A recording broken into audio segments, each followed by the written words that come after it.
creative inspiration. Muse is a lot like a bird in the window. The bird flies away when it gets disturbed, and you never know when it will come back.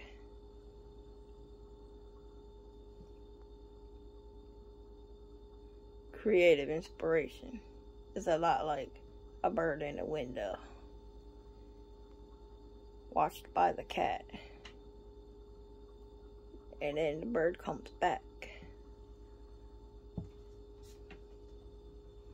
But you never know when that bird's gonna come back. And you see the shadow of the cat in the window. The cat's reflection.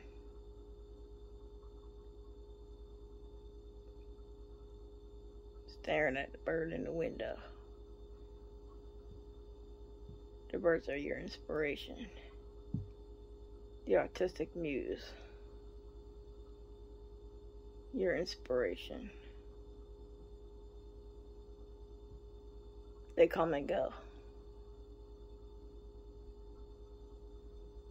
Just like the inspiration and your artistic creativity.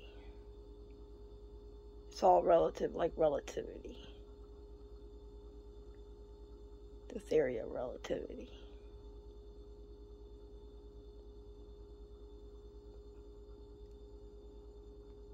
The birds in the window. Come close. As the cat watches through the window.